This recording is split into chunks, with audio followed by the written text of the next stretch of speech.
Berkshire Hathaway Incorporated. To the shareholders of Berkshire Hathaway Incorporated, our gain in net worth during 1999 was $358 million, which increased the per-share book value of both our Class A and Class B stock by 0.5%. Over the last year, that is since present management took over, per-share book value has grown from $19 to $37,987, a rate of 24.0% compounded annually. All figures used in this report apply to Berkshire's A shares, the successor to the only stock that the company held outstanding before 1996. The B shares have an economic interest equal to 1/30th that of A. The numbers on the facing page show just how poor our 1999 record was. We had the worst absolute performance of my tenure, and compared to the S&P, the worst relative performance as well. Relative results are what concerns us. Over time, bad relative numbers will produce unsatisfactory absolute results. Even Inspector Clouseau could find last year's guilty party. Your chairman, my performance reminds me of the quarterback whose report card showed 4 Fs and a D, but who nonetheless had an understanding coach. Son, he dawdled, I think you're spending too much time on that one subject. My one subject is capital allocation, and my grade for 1999 most assuredly is a D. What most hurt us during the year was inferior performance of Berkshire's equity portfolio and responsibility for that portfolio leaving aside a small piece of it run by Lou Simpson of Geico. Is entirely mine. Several of our largest investees badly lagged the market in 1999 because they've had disappointing operating results. We still like these businesses and are content to have major investments in them, but their stumbles damaged our performance last year, and it's no sure thing that they will quickly regain their stride. The fallout from our weak results in 1999 was a more than commensurate drop in our stock price. In 1998, to go back a bit, the stock outperformed the business last year. The business did much better than the stock, a divergence that continued to the date of this letter. Over time, of course, the performance of the stock must roughly match the performance of the business. Despite our poor showing last year, Charlie Munger, Berkshire's vice chairman and my partner, and I expected the gain in Berkshire intrinsic value over the next decade will modestly exceed the gain from owning the S&P. We can't guarantee that, of course, but we are willing to back our conviction with our money.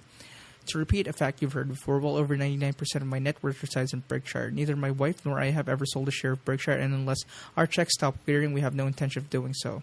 Please note that I spoke of hoping to beat the S&P modestly, for Berkshire truly large superiorities over that index are a thing of the past. They existed then because we could buy both businesses and stocks at far more attractive prices than we can now, and also because we then had a much smaller capital base, a situation that allowed us to consider to a much wider range of investment opportunities than are available to us today. Our optimism about Berkshire's performance is also tempered by the expectation, indeed, in our minds, the virtual certainty that the S&P will do far less well in the next decade or two than it has done since 1982. A recent article in Fortune expressed my views as to why this is inevitable, and I'm enclosing a copy with this report. Our goal is to turn our present business as well, a task made easy because of the outstanding managers we have in place, and to acquire additional businesses having economic characteristics and managers comparable to those we already own. We made important progress in the respect during 1999 by acquiring Jordan's Furniture and contracted to buy a major portion of Mid-American Energy. We'll talk more about these companies later in the report, but let me emphasize one point here. We bought both for cash, issuing no Berkshire shares. Deals of that kind aren't always possible, but as the method of acquisition that Charlie and I vastly prefer. Guides to intrinsic value. I often talk in these pages about intrinsic value, though far from precise measurement we utilize in our acquisition of business and common stocks. For an extensive discussion of this and other investment accounting terms and concept, please refer to our owner's manual on pages 55 to 62. Intrinsic value is discussed on page 60. In our last 4 reports, we have furnished you a table that we regard as useful in estimating Berkshire's intrinsic value. In the updated version of that table, which follows, we trace 2 key components of value. The first column lists our per share ownership investments, including cash and equivalents, but excluding assets held in our financial productions operation. In the second column shows our per share earnings from Berkshire's operating businesses before taxes and purchase accounting adjustments discussed on page 61. But after all interest and corporate expenses, the second column excludes all dividends, interest, and capital gains that we realized from the investment presented in the first column. In effect, the columns show how Berkshire would look if it were split in 2 parts, with one entity holding investment and the other operating all of our business and bearing all corporate costs. Here, 1969, 1979, 1989, 1999. Investments per share, $45, $577, $7,200, $47,339. Pre-tax earnings, loss per share, with all incomes from investment excluded, $4.39, $13.07, $108.86, $45, $458.55. Here are the growth rates of the 2 segments by decade. Decade ending, 1979, 1989, 1999. Investments per share, 29.0%, 28.7%, 27%. Pre-tax earnings per share with all income from investments included, 11.5%, 23.6%, not available. Annual growth rate, 1969 to 1999, 25.4%, not available. In 1999, our per share investment changed very little, but our operating earnings affected by negatives that overwhelmed some strong positive fell apart. Most of our operating managers deserves a grade of A for delivering fine results and for having widened the difference between the intrinsic value of their business and the value at which these are carried on our balance sheet. But offsetting this, we had a huge and I believe aberrational underwriting loss at General Ray. Additional Geico's underwriting profits fell as we had predicted it would. Geico's overall performance, though, was terrific, outstripping my ambitious goal. We do not expect our underwriting earnings to improve in a dramatic way this year. Though Geico's intrinsic value should grow by a highly satisfying amount, its underwriting performance is almost certain to weaken. That's because auto insurers as a group will do worse in 2000 and because we will materially increase our marketing expenditures. At General Ray, we are raising rates, and if there is no mega catastrophe in 2000, the company's underwriting loss should fall considerably. It takes some time, however, for the full effect of the rate increases to kick in, and General Ray is therefore likely to have another unsatisfactory underwriting year. You should be aware that one item you're regularly working to widen the amount by which intrinsic value exceeds book value is the annual charge against income we take for amortization of goodwill, an amount now running about $500 million.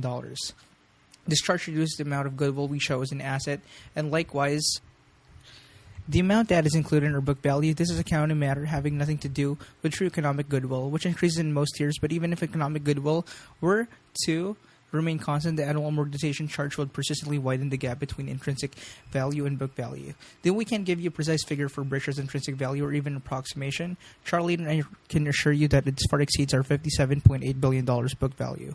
Business such as Seas and Buffalo News are now worth 15 to 20 times the value at which they are carried on our books.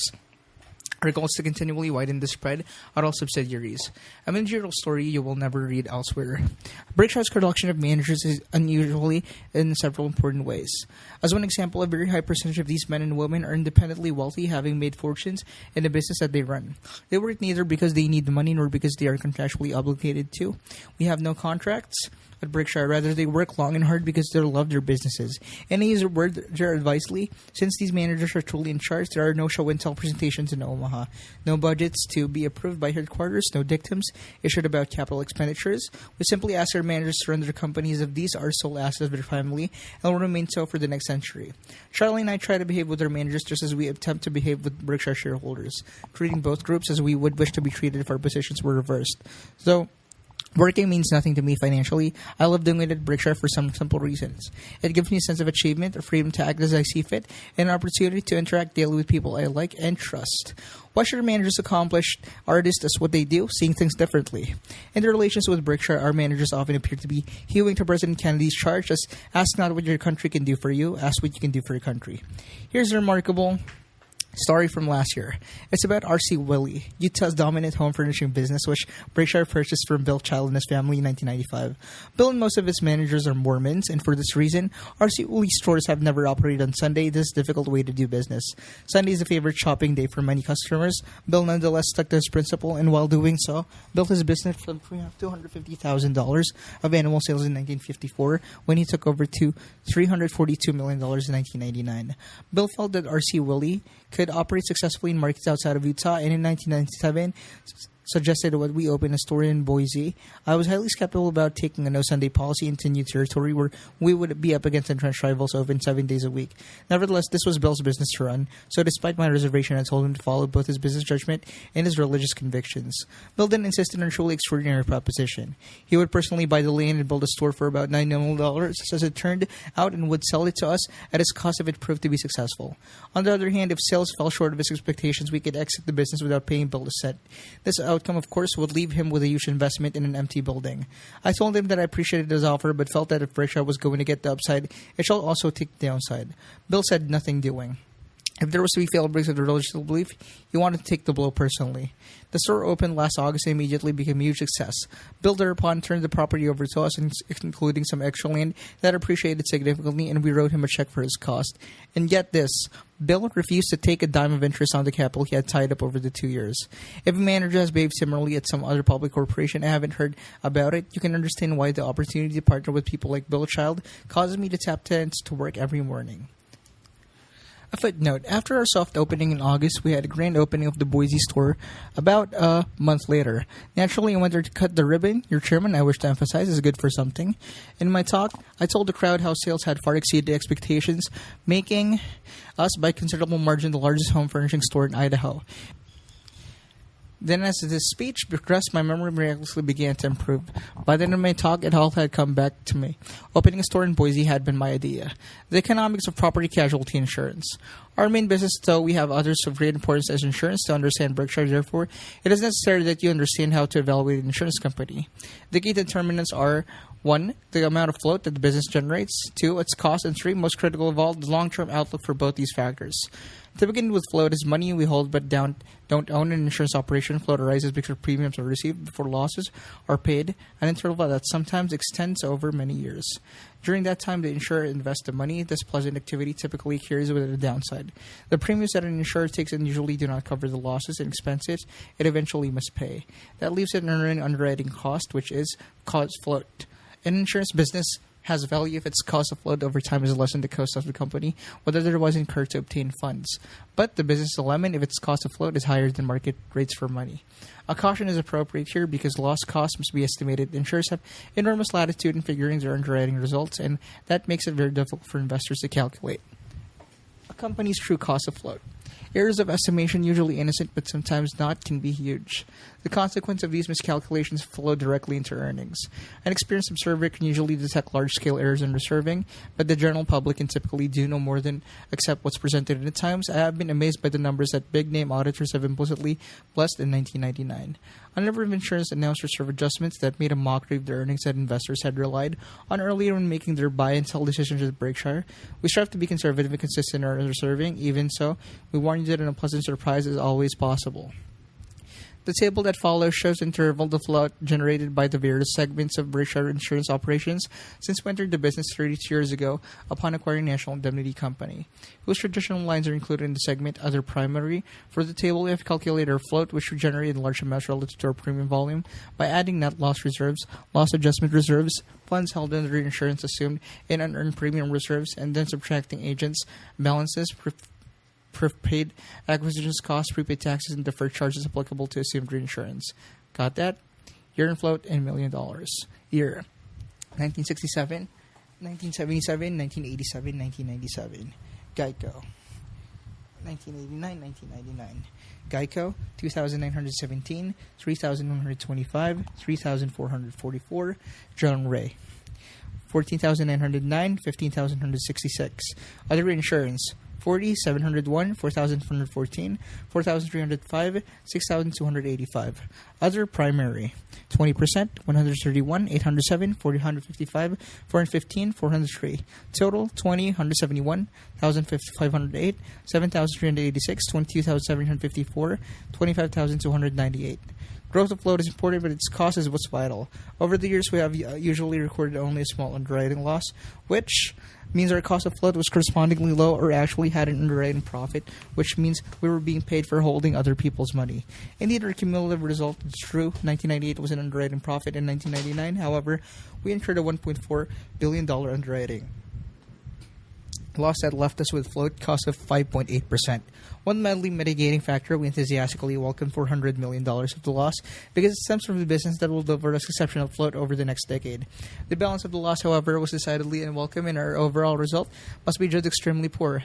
Absent a mega catastrophe, we expect float cost to fall in 2000, but any decline will be tempered by our excessive plans for Geico, which we will discuss later. There are a number of people who deserve credit for manufacturing so much no-cost float over the years. Foremost is Ajit Jain. It's simply impossible to overstate Ajit's value at Berkshire. He has from scratch built an outstanding reinsurance business, which during his tenure has earned an underwriting profit and now holds $6.3 billion of float. In Ajit, we have an underwriter equipped with the intelligence to properly rate most risks, the realism to forget about those he can't evaluate, the courage to write huge policies when the premium is appropriate, and the discipline to reject even the smallest strikes when the premium is inadequate. It is rare to find a person possessing any of these talents. For one person to have them all is remarkable. Since Ajit specializes in supercat reinsurance and line in which losses are infrequent but extremely large when they occur, his business is sure to be far more volatile than most insurance operations to date. We have benefited from good luck on this volatile book. Even so, Ajit's achievements are truly extraordinary. In a small but nevertheless important way, our other primary insurance operation has also added to Berkshire's intrinsic value. This collection of insurers has delivered a $192 million underwriting profit over the past 5 years while supplying us with a float and showing the table. In the insurance world, results like this are uncommon for their feat. We thank Rod Eldred, Brad Kinsler, John Kaiser, Don Toll, and Don Worster. As I mentioned earlier, the General Ray operation had an exceptionally poor underwriting year in 1990, though investment income left the company well in the black. Our business was extremely underpriced both domestically and internationally, a condition that is improving but not yet corrected. Over time, however, the company should develop a growing amount of low-cost float at both General Ray and its co-owned subsidiary. Incentive compensation plans are now directly tied to the variables of float growth and cost of float, the same variables that determine value for owners. Even though reinsurer may have tightly focused and rational compensation system, it cannot count on every year coming up roses. Reinsurance is a highly volatile business, and neither General Ray nor Ajit's operation is immune to bad pricing behavior in the industry. But General Ray has the distribution, the underwriting skills, the culture, with Berkshire's backing, the financial clout to become the world's most profitable reinsurance company. Getting there will take time, energy, and discipline, but we have no doubt that Ron Ferguson and his crew can make it happen. Geico, 1-800-847-4536 or geico.com. Geico made exceptional progress in 1999. The reason is simple. We have terrific business idea being implemented by an extraordinary manager, Tony Nicely. When Berkshire purchased Geico at the beginning of 1996, we handed the keys to Tony and asked him to run the operation exactly as if he owned 100% of it. He has done the rest. Take a look at the scorecard. 1993... 1994, 1995, 1996, 1997, 1998, 1999. New auto policies, 346,882, 384,217, 443,539, 592,300, 868,430, 1,249,875, 1,648,095. Auto policies in force, 2,011,055, 2,147,549, 2,310,037, 2,543,699, 2,949,439, 3,562,644, 4,328,900, 1 voluntary only excludes assigned risk and the like, 2 revised to exclude policies from one Geico company to another. In 1995, Geico spent $33 million on marketing and had 652 telephone counselors. Last year, the company spent $242 million and the counselor count grew to 631, and we are just starting. The pace will set up materially in 2000. Indeed, we would happily commit $1 billion annually marketing if we knew we could handle the business smoothly and if we expected the last dollar to reduce new business at an attractive cost. Currently, 2 trends are affecting acquisition costs. The bad news is that it has become more expensive to develop inquiries, media rates have risen, and we are also seeing diminishing returns. That is as both we and our competitors step up advertising inquiries per ad fall all of us. These negatives are partly offset, however, by the fact that our closure ratio, the percentage of inquiries converted to sales, has steadily improved. Overall, we believe that our cost of new business, though definitely rising, is well below that of the industry. Of even greater importance, our operating costs for renewal business are the lowest among broad-based national and auto insurers.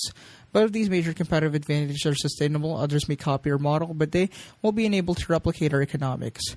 The above table makes it appear that Geico's retention of policyholders is falling, but for 2 reasons appearance are in the case.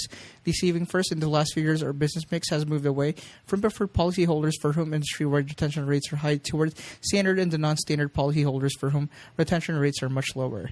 Despite the nomenclature, the 3 classes have similar profit prospects. The second, retention rates for relatively new policyholders are always lower than those for long-term customers, and because of our accelerated growth, our policyholders ranks now include an increased proportion of new customers. Adjusted for these 2 factors, our retention rate has changed hardly at all. We told you last year the underwriting margins for both Geico and the industry would fall in 1999, and they did. We make a similar prediction for 2000, and a few years ago, margins got too wide. Having enjoyed the effects of an unusual and unexpected decrease in the frequency and severity of accidents, the industry responded by reducing rates, but now is having to contend with an increase in loss cost. We would not be surprised to see the margins of auto insurance deteriorate by around 3 percentage points in 2000. 2 negatives besides worsening frequency and severity will hurt the industry this year. First, rate increases go into the effect on slowly, both because of regulatory delay and because insurance contracts must run their course before new rates can be put in. Second, reported earnings of many auto insurers have benefited in the last few years from reserve releases made possible because the companies overestimated their loss costs in still earlier years. This reservoir of redundant reserves has now largely dried up, and future boost to earnings from this source will be minor at best. In compensation, Its associates from Tony on down, Geico continues to use two variables only in determining what bonuses, profit sharing contributions will be. 1. Its percentage growth in policyholders, and 2.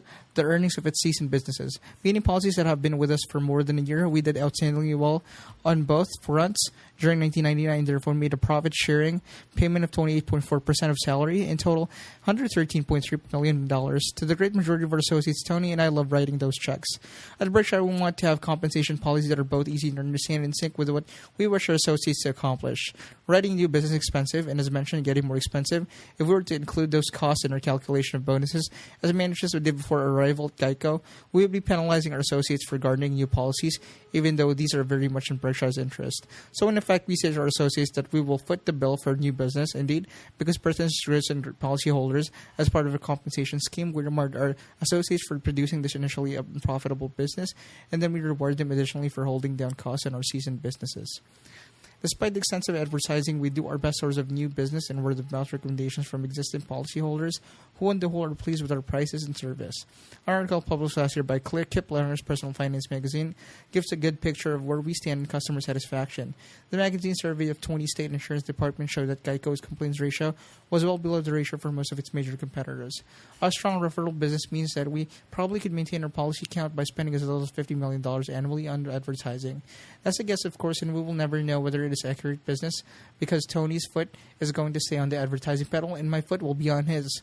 Nevertheless, I want to emphasize that a major percentage of the $350 million we will spend in 2009 for advertising, as well as large additional costs we will incur for sales, counsel, communications, and facilities are optional outlays we choose to make so that we can both achieve significant growth and extend and solidify the promise of the Geico brand in the minds of Americans.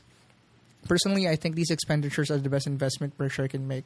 Through its advertising, Geico is acquiring a direct relationship with a huge number of households that, on average, will send us 1,100 year after year.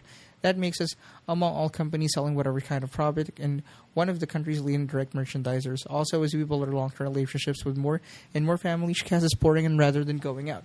No internet economics here. Last year, as Geico increased its customer base by 766,256. It gained $590 million of cash from operating earnings and the increase in float. In the past 3 years, we have increased our market share in personal auto insurance from 2.7% to 4.1%, but we rightfully belong to many more households, maybe even yours. Give us a call and find out about 40% of those people checking our rates. Find us and they can save money by doing business with us. The proportion is not 100% because insurers differ in their underwriting judgments, with some giving certain geographic areas work at certain occupations. Our closure rate indicates, however, that we more frequently offer the low price than does any other national carrier selling insurance to all comers. Furthermore, in 40 states, we can offer a special discount, usually 8%, to our shareholders. Just be sure to identify yourself as a Berkshire owner so that our sales counsel can make appropriate adjustments. It's with Nazin that I report to you that Lorimer Davidson, Geico's former chairman, died last November, a few days after his 97th birthday. For Geico, Davey was a business giant who moved the company up to the big leagues. For me, he was a friend, teacher, and hero. I've told you of his lifelong kindness to me in past reports. Clearly, my life would have developed far differently had he not been part of it.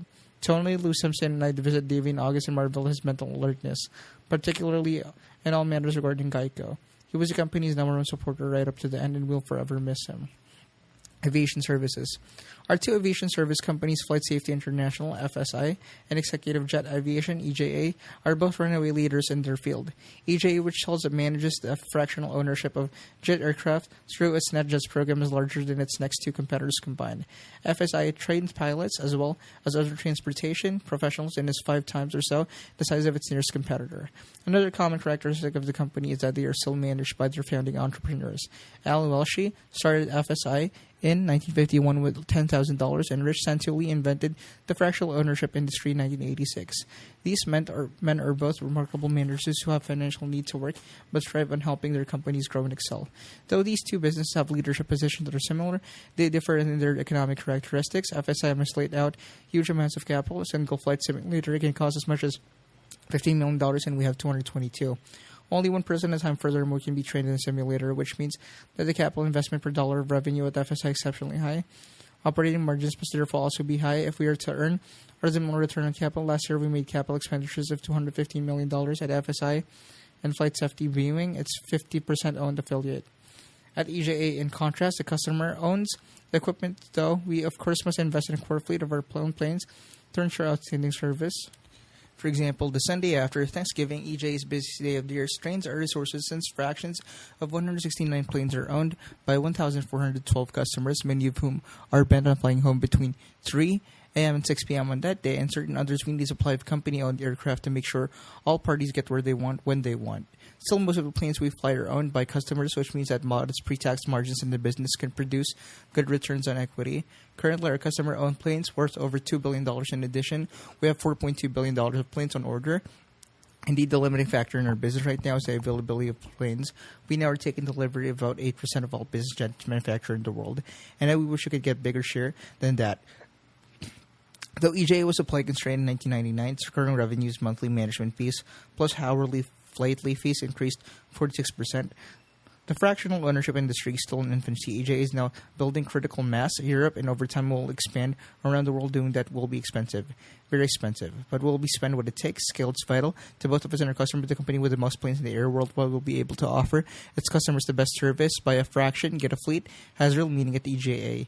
EJA in turn is another important advantage in that its two largest competitors are both subsidiaries of aircraft manufacturers and sell only the aircraft their planes make.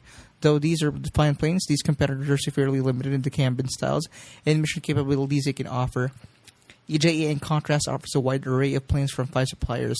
Consequently, we can give the customers whatever he needs to buy, rather than his getting what the competitor parents need to sell.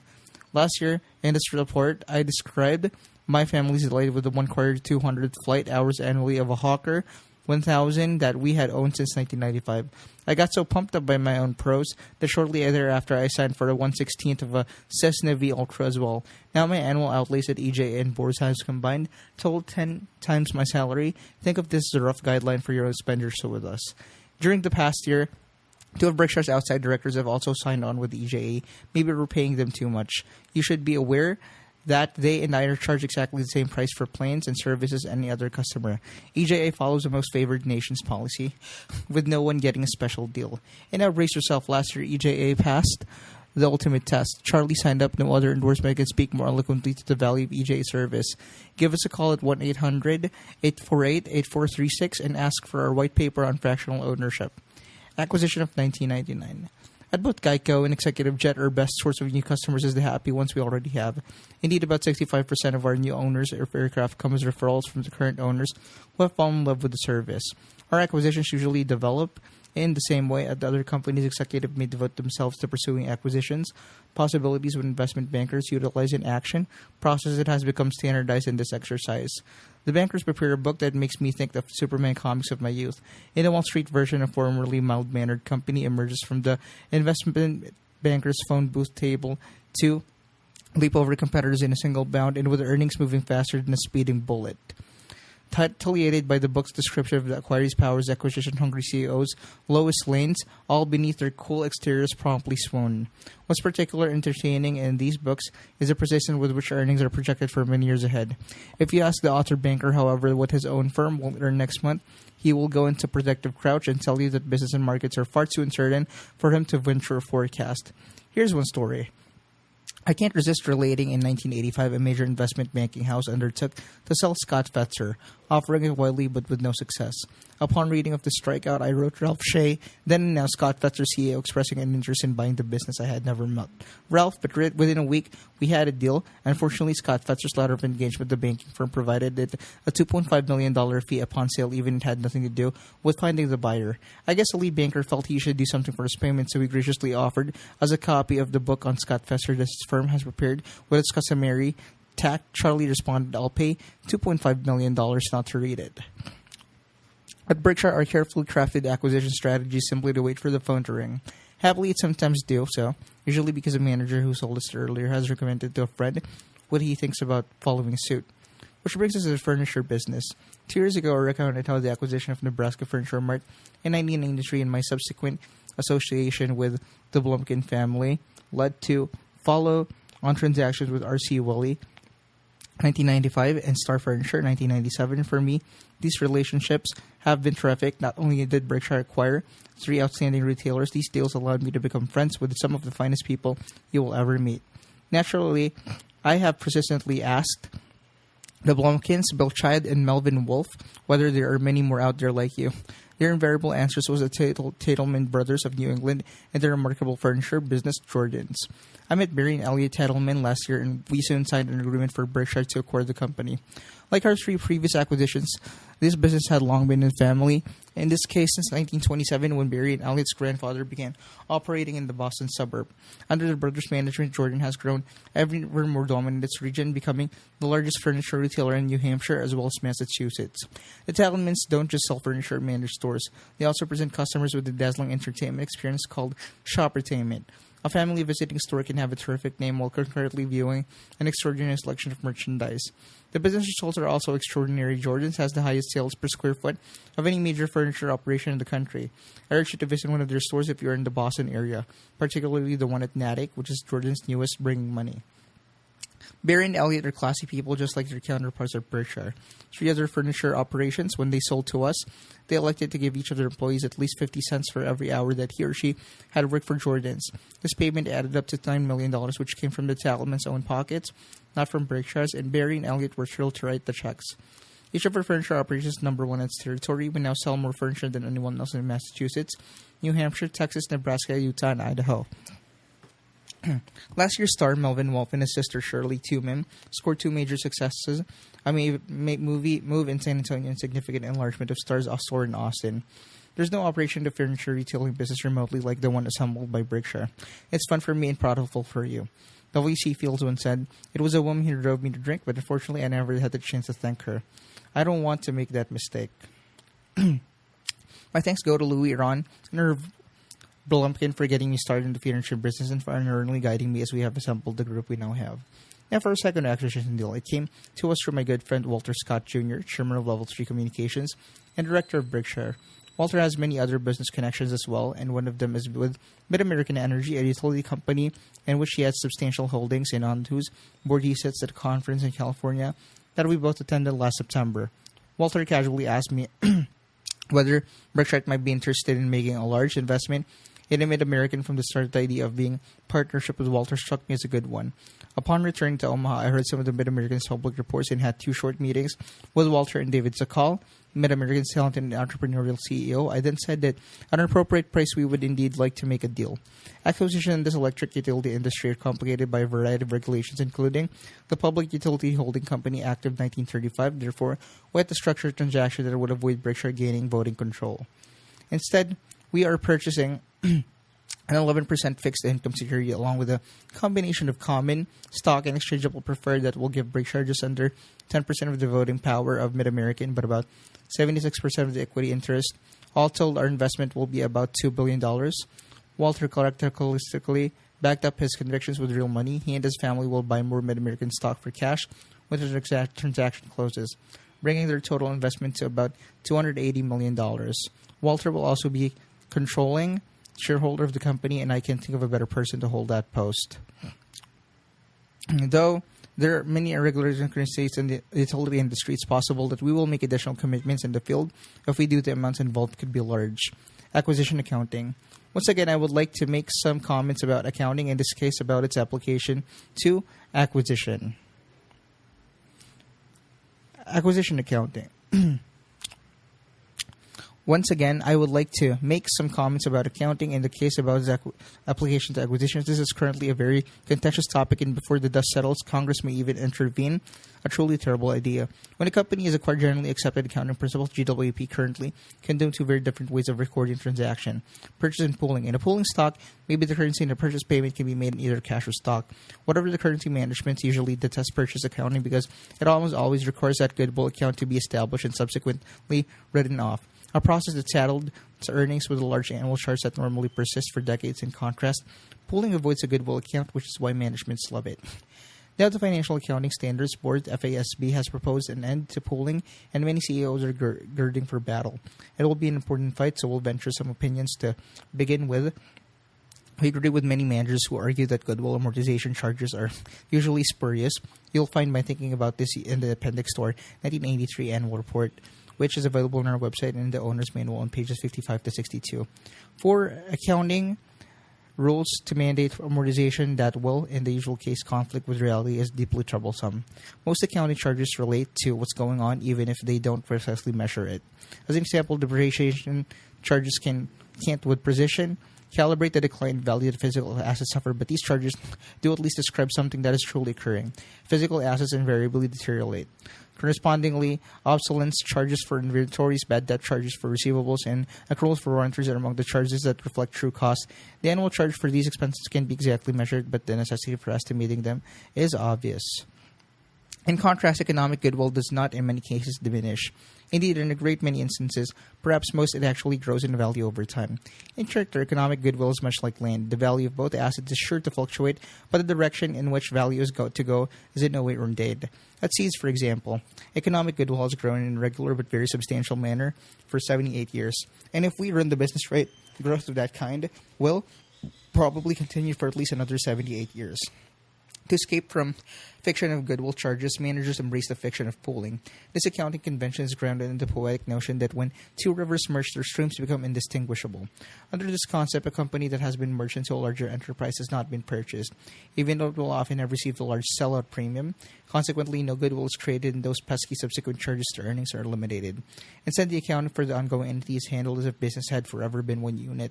So much for poetry. The reality of merging is usually far different. There is indisputably an acquired and acquiree, and the latter has been purchased no matter how the deal has been structured. If you think otherwise, just ask employees severed from their jobs which company was the conqueror and which is the conquered. You will find no confusion. So on this point, the FSSB is correct. In most mergers, a purchase has been made. Yes, there are some true mergers of equals, but there are few and far between. Charlie and I believe there is a reality-based approach that should satisfy the FASB, which correctly wishes to record a purchase and meet the objections of management to nonsensical charges for diminution of goodwill. We would first have the acquiring company record its purchase price, whether paid in stock or cash, at fair value in most cases. This procedure would create a large asset representing economic goodwill, and we would then leave this asset on the books, not requiring its amortization later. If the economic goodwill became impaired, as it sometimes would, it would be written down just as would any other assets judged to be impaired.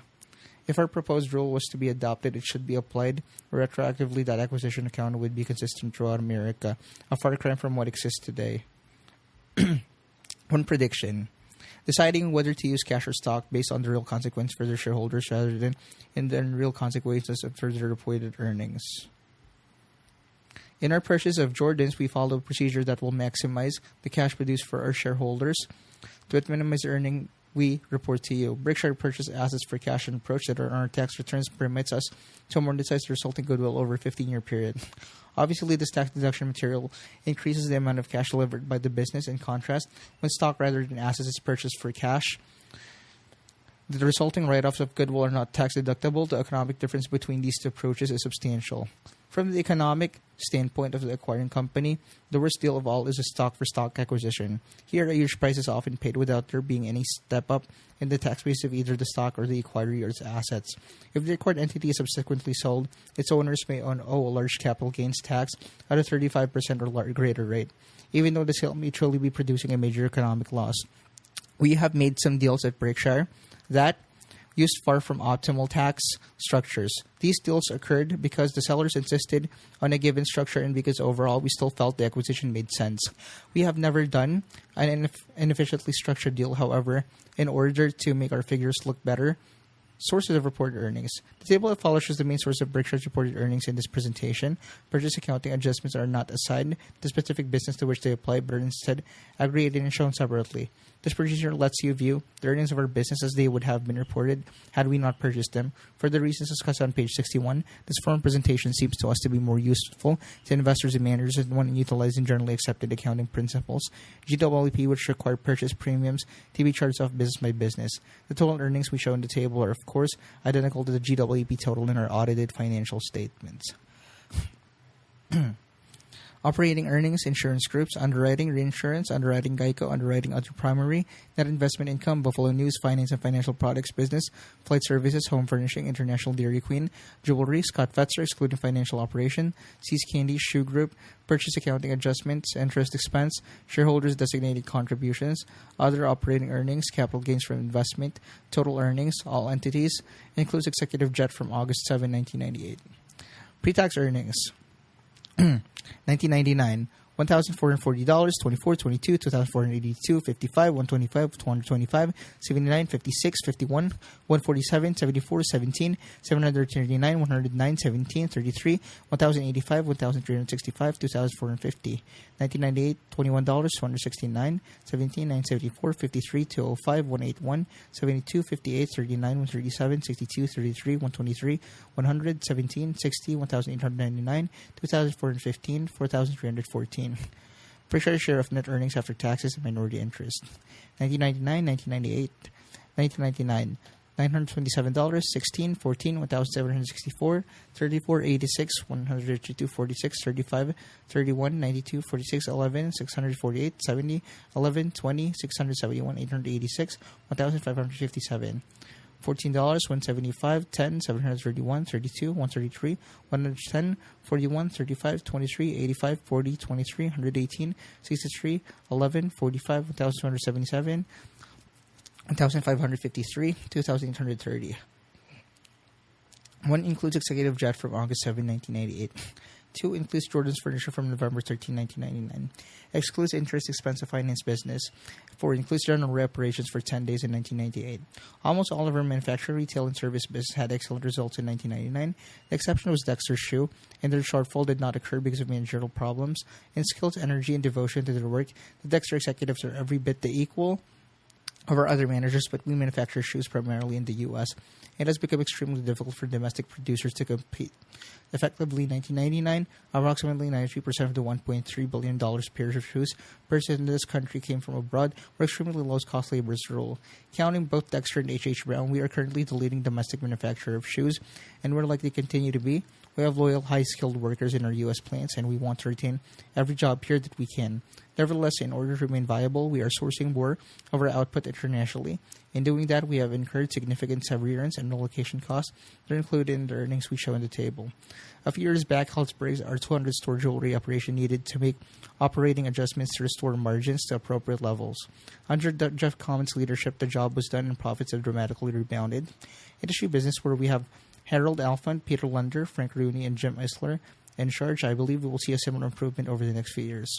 See's Candy deserves a special comment given that it achieved a record operating margin of 24% last year. Since we bought See's for $25 million in 1972, it has earned $857 million pre-tax. And despite its growth, the business has required very little additional capital. Give the credit for this performance to Chuck Huggins. Charlie and I put him in charge the day of our purchase, and his fanatical insistence on both product quality and friendly service has rewarded customers, employees, and owners. Chuck gets better every year. When he took charge of See's at age 46, the company's pre-tax profit, expressed in millions, was about 10% of his age. Today, he's 74, and the ratio has increased to 100%. Having discovered this mathematical relation, let's call it Huggins' Law. Charlie now have become giddy at the mere thought of Chuck's birthday. Additional information about our various businesses given on page 39 to 54, where you will also find our segment earnings are reported on GWP basis. In addition, on pages 63 to 69, we have our rearranged Berkshire's financial data into 4 segments on a non-GWP basis.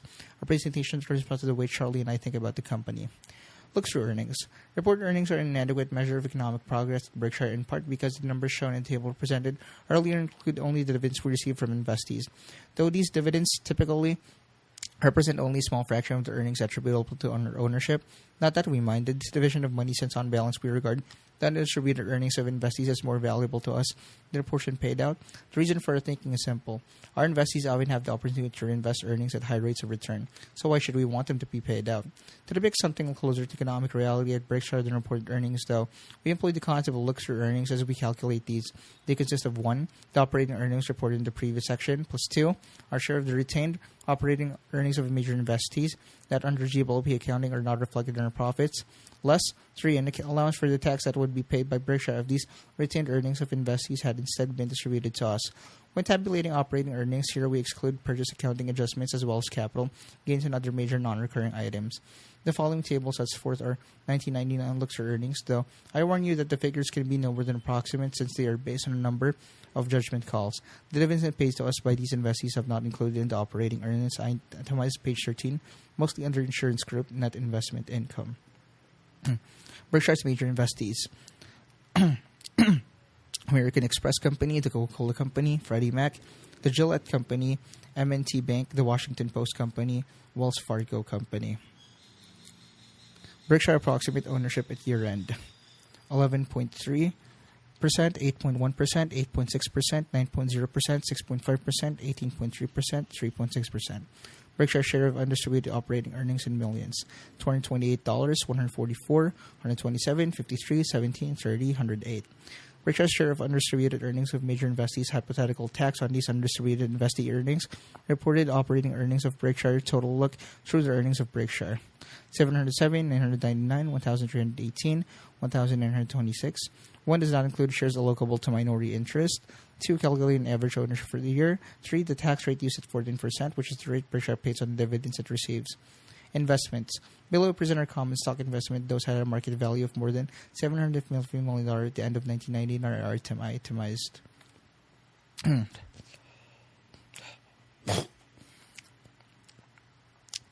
Shares: 50,536,900, 200,059,559,300, 96,000,000, 1,727,765, 59,136,680. Company: the American Express Company, the Coca-Cola Company, Freddie Mac, the Gillette Company, the Washington Post Company, Wells Fargo and Company. Others. Total common stocks: $1231.99. Cost: dollars in millions: 1,470, 1,299, 294, 611, 349, 4,180, 8,203. Market: 8,402, 11,650, 2,803, 3,954, 960, 2,391, 6,448, 337,008. Represents tax basis cost, which aggregate is $691 million less than GWP cost. We made a few portfolio changes in 1990, as I mentioned earlier. Several of the companies in which we have large investment had disappointing business results last year. Nevertheless, we believe these companies have important competitive advantages that will endure over time. This attribute, which makes for good long-term investment results. As one, Charlie, I occasionally believe we can identify more often. However, we can't, not at least with a high degree of conviction. This explains, by the way, we don't own stocks of tech companies, even though we share the general view that our society will be transformed by their products and services. Our problem, which we can solve by studying up, is that we have no insights into which participants in the tech field possess a durable competitive advantage. Our lack of tech insight, we should add, does not distress us. After all, there are a great many business areas in which Charlie and I have no special capital allocation expertise. For instance, we bring nothing to the table when it comes to evaluating patterns, manufacturing process, or geological prospects, so we simply don't get into judgment in those fields. If we have strength in its recognizing when we are operating well within our circle of competence and when we are approaching the perimeter, predicting the long-term economics of companies that operate in the fast-changing industries simply far beyond our perimeter. If others claim predictive skill in those industries and seem to have their claims validated by the behavior of the stock market, we neither envy nor emulate them. Instead, we just stick with what we understand. If we stray, we will have done so inadvertently, not because we got restless and substituted hope for rationality. Fortunately, it's almost certain that there will be opportunities from time to time for Berkshire to do well within the circle we've staked out. Right now, the price of defined business we already own are just not that attractive. In other words, we feel much better about the business than their stocks. That's why we haven't added to our present holdings. Nevertheless, we haven't yet scaled back our portfolio in a major way. If the choice is between a questionable business at a comfortable price or a comfortable business at a questionable price, we much prefer the latter. What really gets our attention, however, is a comfortable business at a comfortable price. Our reservations about the prices of securities we own apply also to the general level of equity prices.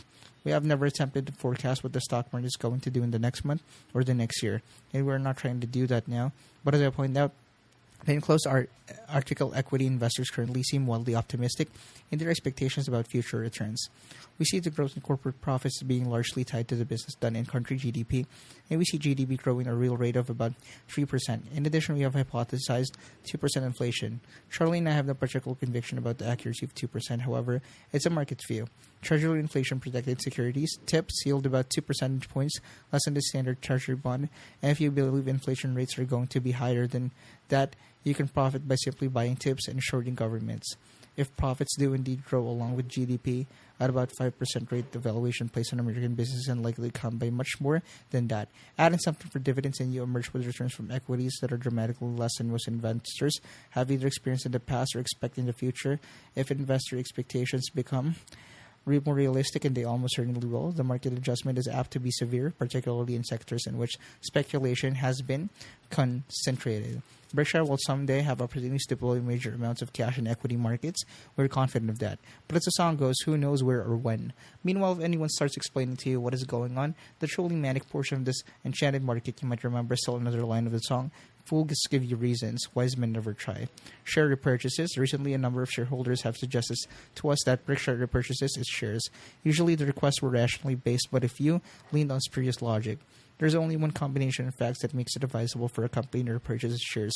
First, the company has available funds, cash, plus sensible borrowing capacity beyond the near-term needs of the business, and second, finds its stock selling in the market below its intrinsic value. Conservatively calculated to this, we added caveat. Shareholders should have been supplied all the information they need for estimating that value.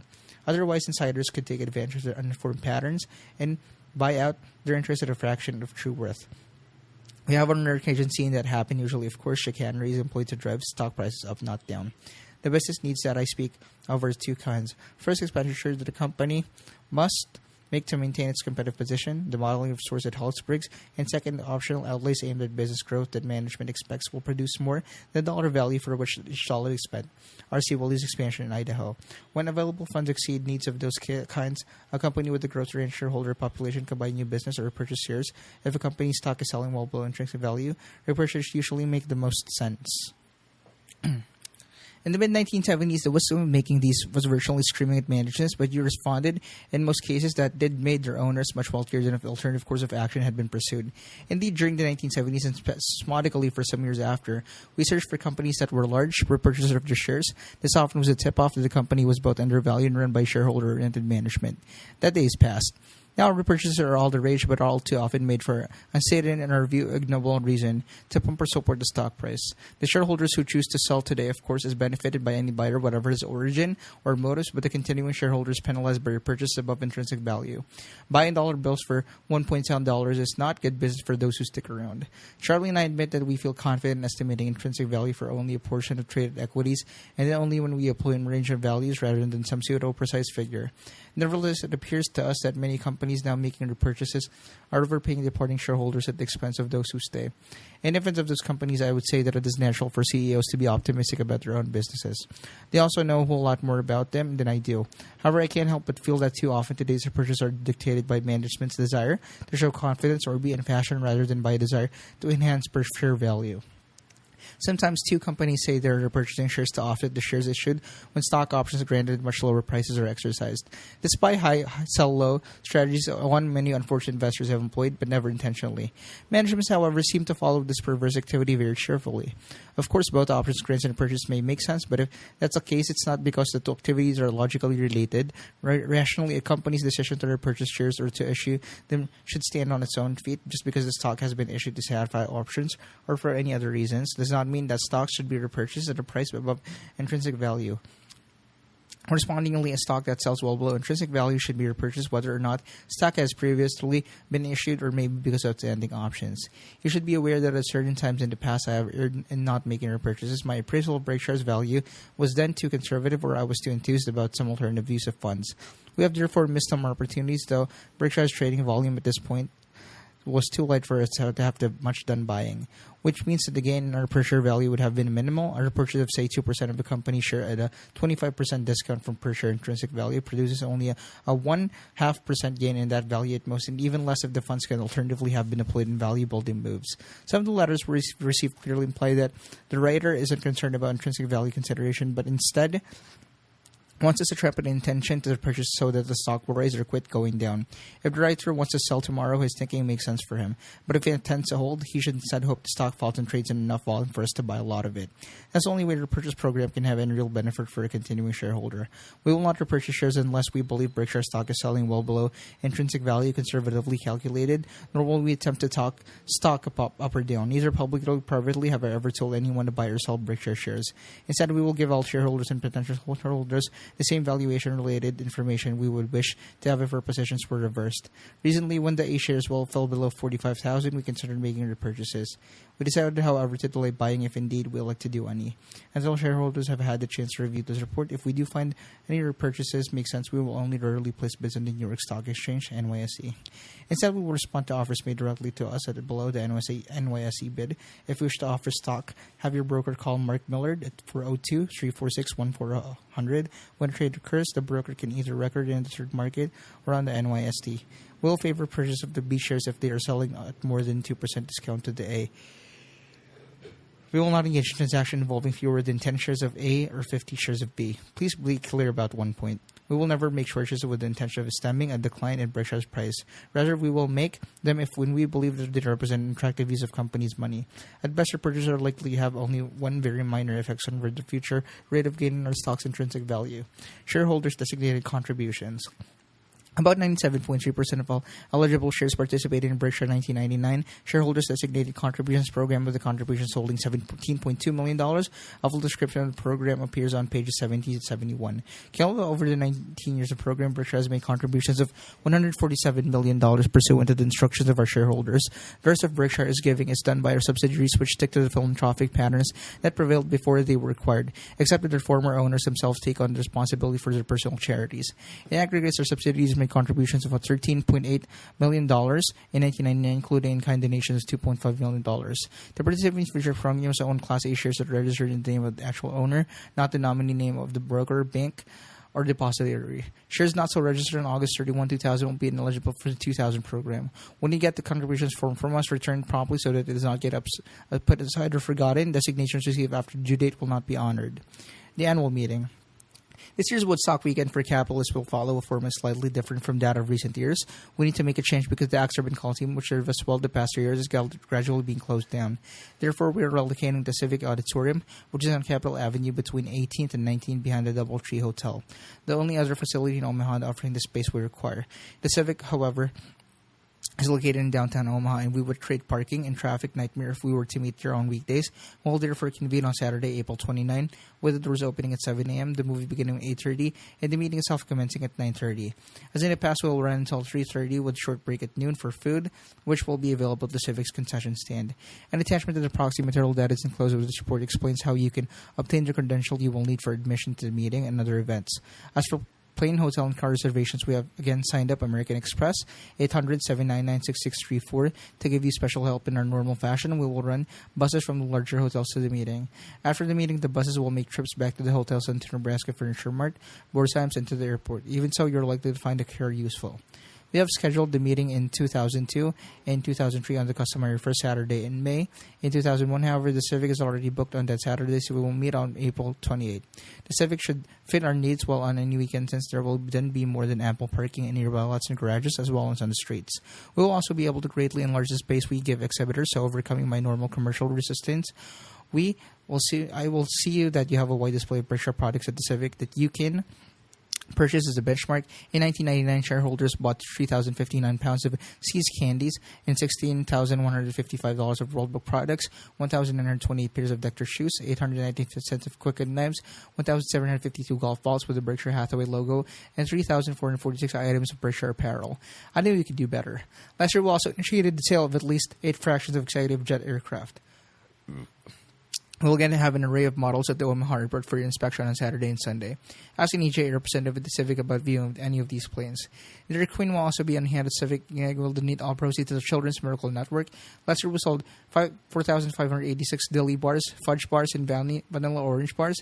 Additionally, Geico will have booth that will be staffed by a number of our top counselors from around the country. All of them will ready to supply you with the auto insurance quotes. In most cases, Geico will be able to offer you special shareholders discount. Bring the details of existing insurance and check out whether we can save you some money.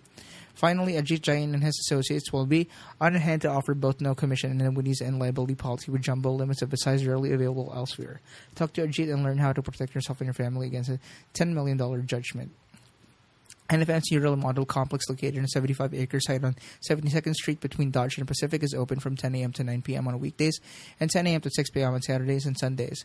This operation offers an unrivaled breadth of merchandise, furniture, electronic appliances, Carpets and computers all can be at beat prices in 1999. NFM did more than $300 million of business at its 72nd straight location, which is in a metropolitan area of 675,000. It's an absolute miracle. During the Thursday, April 27 to Monday, May 1 period, any shareholder presenting his or her meeting credential will receive a discount that is customarily given only to employees. We have offered this break to shareholders the last couple of years, and sales have been amazing. In last year's 5-day Berkshire weekend, NFM volumes $7.98 million, an increase of 26% from 1998 and 51% from 1997. Borsheim is the largest jewelry store in country, except for Tiffany's Manhattan store will have 2 shareholder-only events. The first will be at Champagne and Desert Party from 6 p.m. to 10 p.m. on Friday, April 28th. The second, the main gala, will be from 9 a.m. to 6 p.m. on Sunday, April 30 on that day. Charlie and I will be in hand to sign sales tickets. Shareholders' prices will be available Thursdays through Monday, so if you wish to avoid the largest crowds, which will form on Friday evening and Sunday, come at other times and identify yourself as a shareholder on Saturday. We will be open until 7 p.m. Borsheim operates on a gross margin that is fully 20 percentage points below that of its major rival, so we prepared to be blown away by both our pieces in selection. In the mall outside of Borsheim, we will again have Bob Hammond, the best bridge player the game has ever seen, available to play with our shareholders on Sunday. We'll also have a few other experts playing at additional tables in 1999. We had more demanded tables, but we will cure that problem this year. Patrick Wolf, twice U.S. chess champion, will again be in the mall playing blindfolded against all comers. He tells me that he has never tried to play more than 4 games simultaneously while handicapped this way, but might try to bump that limit to 5 or 6 this year. If you're a chess fan, take Patrick on, but be sure to check his blindfold before your first move. Gore's, my favorite steakhouse, will again be open exclusive for Berkshire shareholders on Sunday, April 30, and will be serving from 4 p.m. Sunday, April 13 will be served from 4 until about midnight. Please remember that you can't come to Gore's on Sunday without reservation. To make one call, 402-551-3733 on April 3, but not before. If Sunday is sold out, try Gore's on one of the other evenings you will be in town. I make a quality check of Gore's about once a week and can report that their rare T-bone with double order of hash browns is still unequal throughout the country. The usual baseball game will be held at Rosenblatt Stadium at 7 p.m. on Saturday night. This year's Omaha Golden Spikes will play the Iowa Cubs. Come early because that's when the real action takes place. Those who attended last year saw your chairman pitch to Ernie Banks. This encounter proved to be the titanic duel that the sports world have long awaited. After the first few pitches, which were not my best, but when I have ever thrown my best, I fired a brush back at Ernie just to let him know who was in command. Ernie charged the mound and I charged the plate, but a clash was avoided because we became exhausted before reaching each other. Ernie was dissatisfied with his performance last year and has been studying the game films all winter. As you may know, Ernie had 512 home runs in his career as a Cub. Now that he has spotted telltale weakness in my delivery, he expects to get 513 on April 29. I, however, have learned new ways to disguise my flutter ball. Come in and watch this matchup. I should add that I have extracted a promise from Ernie that he will not hit a comebacker at me since I would never be able to duck in time to avoid it. My reflexes are like Woody Allen's, who said his were so slow that he was once hit by a car being pushed by 2 guys. Our proxy statement contains instruction about obtaining tickets to the game and also a large quantity of other information that should help you enjoy your visit in Omaha. Join us at the Capitalist Caper on Capitol Avenue. March 1, 2001, Warren E. Buffett, Chairman of the Board.